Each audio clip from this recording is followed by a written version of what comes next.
What's up, you guys? My name's Amanda and welcome to my channel. Today we are going to be talking about Accutane, and I'm going to talk about some of the products that I use that I found to be really helpful throughout my treatment.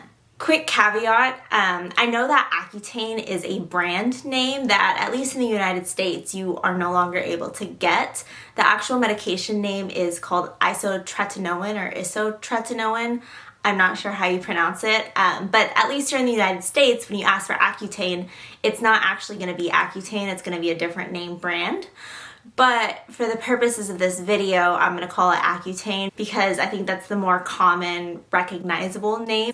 But yeah, let's get right into it. Also, I'm not a medical professional, I'm not a dermatologist, simply sharing my experiences and talking about some of the products that I found really helpful. So a little bit of backstory, I recently completed a 5-month Accutane treatment. My goal was to clear up most of the hormonal acne that I was getting around my mouth and chin area. It worked wonders, but the side effects were pretty intense.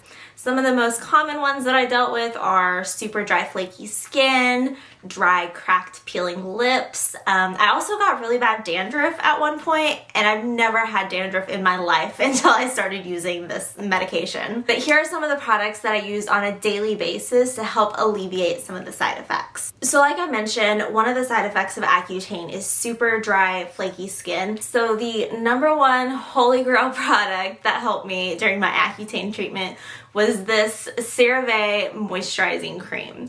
This worked wonders in keeping my skin soft and smooth and less like that of lizard skin. It's dermatologist recommended and it is cheaper than most of the high-end moisturizers, which was great since you'll probably be applying this like 3 or 4 times a day at least, if you're anything like me.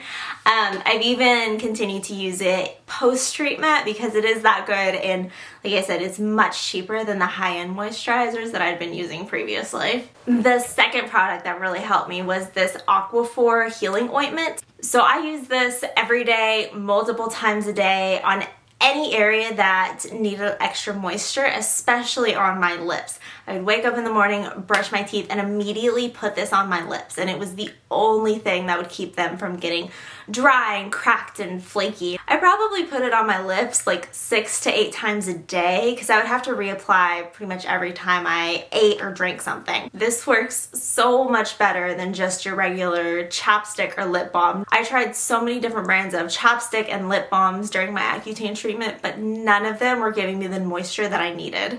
I also would use this on the back of my hands sometimes if they started to get dry and cracked, and even on my eyelids, as those also got really dry and cracked at certain points during my treatment. So when you're on Accutane, it's really important to continue to cleanse your skin, but you need to use a more gentle cleanser because your skin is extra sensitive during this time. I use this Aveeno Ultra Calming Foaming Cleanser to cleanse my face every night, remove any makeup and dirt that I had on.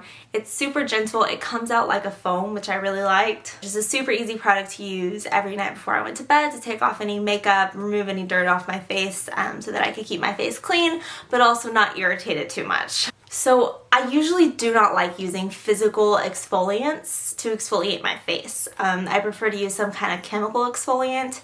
However, when you're on Accutane, if you want to wear makeup at all for any period of time, you really need to use some type of physical exfoliant right before you put that makeup on to take away any dead peeling skin right before you put your makeup on. So for that purpose, I use this Aveeno Positively Radiant Skin Brightening Scrub. It is super gentle, just like most Aveeno cleansers are, which was great, but it also does have a little bit of a physical exfoliant in it that will help to remove all of that dead skin, flakes off my face right before I put my makeup on. So like I mentioned earlier, I did get really bad dandruff at certain points during my treatment, which is so strange for me because I've never had issues with dandruff before in my life until I started this medication. But for that purpose, I used this Nizoral Anti-Dandruff Shampoo. So I would use this shampoo once, sometimes twice a week to try to control the dandruff that I was getting. Now on that note, one of the good side effects of taking Accutane, oddly enough, was that my scalp just stopped producing oil. I could literally go a week without washing my hair or using dry shampoo or anything, and it would still look just fine. It would look like I had washed it the day before, which was wonderful. But I did have to continually remind myself that I did need to wash my hair at least twice a week in order to keep the dandruff at bay. Up next is this Drunk Elephant facial oil. This was my go-to product for when I felt like my regular moisturizing cream wasn't quite giving my skin the moisture that it needed. I would use this primarily around my mouth and chin area, as these were my problem areas during my treatment. I would recommend using it a couple nights a week. Put it on before your moisturizer, right before you go to bed. I would avoid using it if you have to leave the house though, because it does make your skin appear a little bit oily. But it really does help to lock in that moisture. Also, a few drops goes a long way. So this was the smallest size that Sephora had at the time. And I used it consistently for about 4 months of my treatment, and I still have plenty left over. Next is this O'Keeffe's Working Hands cream.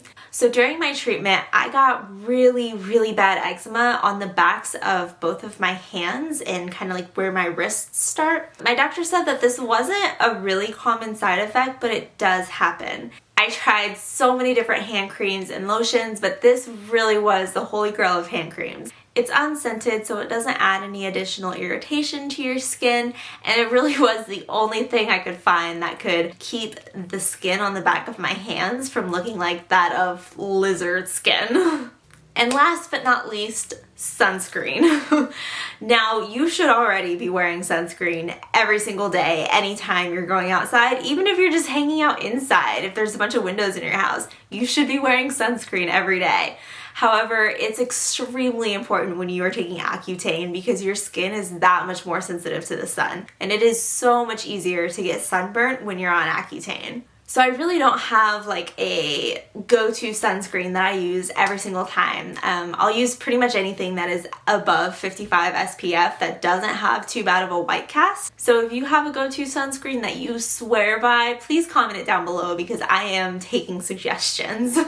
Hopefully this video helped you if you just started Accutane or you're thinking about starting it. I know that it can seem kind of scary, but honestly, I am the most confident and comfortable in my skin than I have ever been, and it is because of this Accutane treatment. Makeup is finally fun for me again now that I'm no longer concerned with whether or not this foundation is gonna make me break out. I no longer have to carry concealer in my purse everywhere that I go in case I get a surprise pimple, and it's not the end of the world if I get home after a super long tiring day and I'm just too exhausted to wash my face right away. If you have any questions about my experience or any of these products, please comment them down below. If you've made it to the end of this video, thank you guys so much. Don't forget to like and subscribe. It really helps me out. Thanks guys, I'll see you next time.